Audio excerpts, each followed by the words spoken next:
já que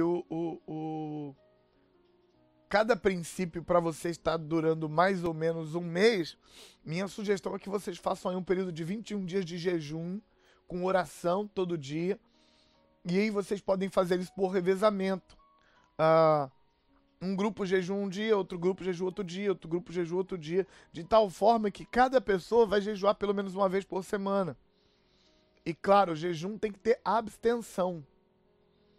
E você não pode jejuar de meia-noite às 6 da manhã, porque de meia-noite às 6 da manhã você não come nada. Então você não se absteve de nada. Então tô recomendando jejum e oração, porque quando nós oramos e jejuamos, estamos abrindo portal para Deus entrar. Estamos criando a oportunidade para Deus fazer intervenção e fazer o mal sair. Por isso que quando os discípulos estavam tentando expulsar um demônio em Mateus capítulo 9, na verdade é Mateus capítulo 17, em Marcos é que é no capítulo 9. Os discípulos perguntam para Jesus: mestre, por que nós não conseguimos expulsar esse demônio? Jesus diz: porque a fé de vocês está muito pequena. E a fé de vocês está muito pequena porque faltou oração e jejum. Então, a oração conta ponto na hora de fazer a faxina, porque eu não consigo enfiar a mão dentro das minhas questões emocionais e tirar o mal. Deus consegue. Só que para Deus fazer, eu preciso trazer Deus até a minha dimensão. E eu faço isso com oração. Então, no 7º, 8º e 9º passo vai ter muita oração. Nós vamos ter ministrações específicas onde vamos trabalhar determinadas áreas na sua vida.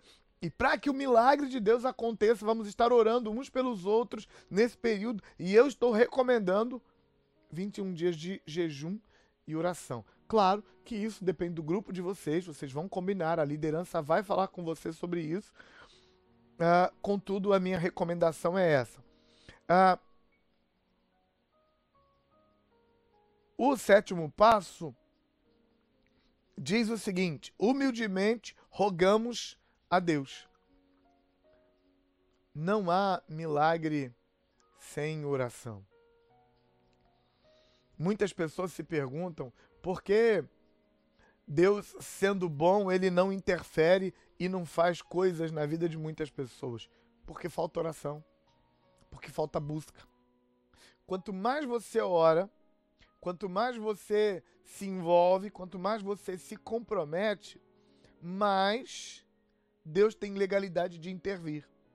Então preste atenção, a oração não é para contar a Deus que você tem um problema. Deus já sabe que você tem um problema.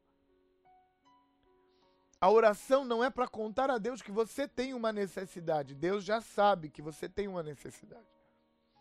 A oração também não é para convencer Deus a te abençoar. Deus já está convencido a te abençoar.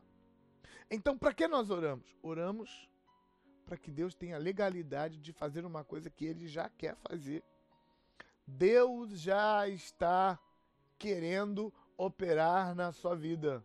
Deus já está decidido a operar na sua vida. Só falta você orar. É preciso orar. Nessa questão da oração, eu preciso desmistificar dois momentos das Escrituras que às vezes dão pra gente a impressão de que Deus está, ou de que Jesus está se contradizendo. Em Mateus capítulo 6, Jesus diz que quando a gente for orar, a gente não deve orar repetindo, porque Deus já sabe o que a gente vai pedir antes da gente pedir. E aí Jesus disse: ore e ponto. Fale com o Pai Celestial que vai dar tudo certo. Não fica repetindo. Mas em Lucas, capítulo 18, está escrito assim: Jesus contou aos seus discípulos uma parábola sobre o dever de orar sempre e nunca esmorecer. E aí Jesus conta a parábola de uma viúva que foi atrás do juiz pedir ajuda por causa do inimigo dela, do adversário dela. E essa mulher fica atrás do juiz uma vez, duas vezes, três vezes, persiste, persevera. E aí Jesus fecha a história contando que a viúva correu atrás do juiz, e Jesus fecha a parábola dizendo assim: escutem o que o juiz falou. Se esse juiz é capaz de atender essa mulher, muito mais o Pai Celestial socorrerá os seus filhos, que clamam a Ele insistentemente, dia e noite, mesmo que pareça que Ele está demorando. Ele vai responder o mais depressa possível. Comparando esses dois textos, Mateus diz, pede uma vez e pronto, não repita. Lucas diz, repita, repita, repita, até a sua resposta vir. Qual das duas questões é verdade? E por que Jesus se contradiz? Na verdade, Jesus não se contradiz e as duas coisas são verdade. A questão é que, num texto, Jesus estava falando de um estilo de oração. No outro texto, Jesus estava falando de outro estilo de oração. Mateus 6, Jesus está falando de uma oração que tem dois personagens e é a oração que o filho faz para o seu pai. Em Lucas 17, tem três personagens e é uma viúva sendo perseguida por um inimigo, e ela faz oração ao seu juiz, para o juiz entrar na guerra e comprar a briga dela contra o inimigo, porque ela não dá conta de vencer a briga. Então, a oração de Mateus é uma oração em que eu preciso de alguma coisa que o meu pai vai me dar. A oração de Lucas é a oração em que eu estou numa batalha contra o meu inimigo e eu chamo a presença de Deus para lutar comigo contra o meu inimigo. Acontece que o mundo espiritual é extremamente legalista. Extremamente legalista. No mundo espiritual, tem seres espirituais que fazem reivindicação das leis que eles conhecem contra nós. Apocalipse diz que Satanás é chamado de acusador e ele acusa a gente dia e noite. Apocalipse capítulo 12 fala disso.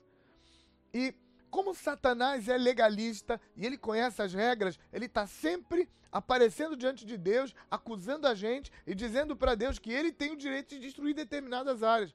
Quando eu clamo ao juiz e eu me apresento ao juiz como alguém que é fraco, como alguém que é viúvo, como alguém que não tem força para se defender, eu estou legalmente reivindicando que o juiz se levante para me defender e cuidar de mim, porque esse é o papel dele como juiz. E é aí que Deus entra na minha briga, na minha batalha, porque Deus não é inimigo do diabo, inimigo do diabo sou eu. Deus só entra na minha batalha contra o diabo para me ajudar na posição, na qualidade de juiz. E aí nessa hora, Satanás é atacado, é destruído, e Jesus disse que quando a gente ora assim, insistentemente, persistentemente, a bênção de Deus opera. Então, quando é que eu faço a oração persistente? Todas as vezes que eu estou orando a respeito de alguma coisa que Satanás tem demanda. Quando eu estou pedindo, buscando uma bênção que o diabo não quer que eu tenha, tem uma guerra estabelecida aí. E aí é preciso orar mais, é preciso orar com insistência, é preciso jejuar, é preciso clamar, é preciso exercer a autoridade sobre a minha alma para ficar mais tempo na oração. E é aí que entra o jejum. Então eu quero desafiar você para, no sétimo passo, gastar um tempo mais com oração. O sétimo passo diz: humildemente rogamos a Deus. E aí eu pedi para você grifar também a palavra livrar-se. A palavra livrar-se está aí para falar de alguém que está preso e, estando preso, ele precisa ser livre. Tem muito lixo prendendo a gente. Tem lixo sujando a nossa consciência. Tem lixo construindo nossas relações com as trevas e criando reivindicações das trevas contra nós. Tem lixo sujando nossa alma com feridas emocionais e é preciso resolver. Tem muito lixo nos prendendo e aí o sétimo passo nos diz: humildemente rogamos a Ele, ou rogamos a Deus que nos livrasse de nossas imperfeições. Deus vai nos livrar dessas coisas que prendem a gente, que machucam a gente. Vira o seu livro para a página 193 e eu quero te mostrar uma coisa importante.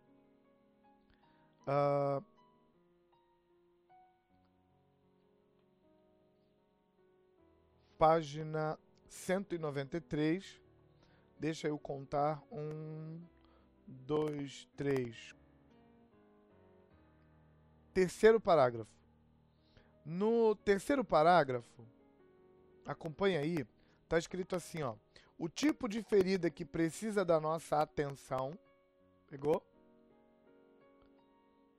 O tipo de ferida que precisa da nossa atenção é profundo e viola nossa dignidade ou a dignidade do outro.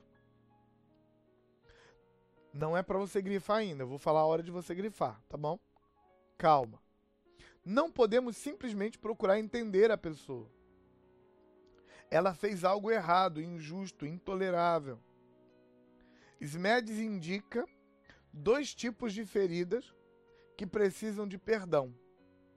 É deslealdade e traição. É aqui que eu quero que você grife. Grifa aí, ó. 2 tipos de feridas que precisam de perdão. Deslealdade e traição. Porque eu preciso chamar sua atenção para você entender que 2 tipos de ferida precisam que a gente enfrente. Porque o sétimo passo,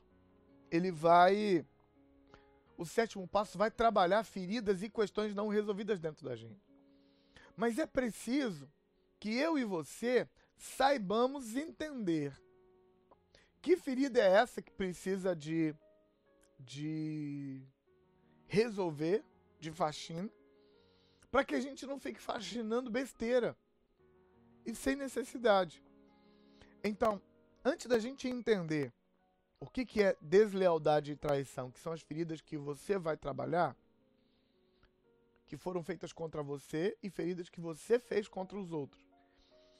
Antes da gente pensar nisso, me deixe falar do tipo de ferida que não é pra gente considerar, que não precisa de perdão, que não precisa de tratamento, que precisa só que a gente use de graça.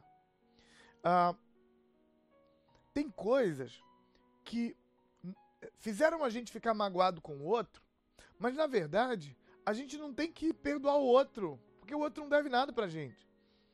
Na verdade, a gente só precisa ser compreensivo e gracioso com o outro, porque ele não tá devendo a gente. Vou te dar um exemplo disso.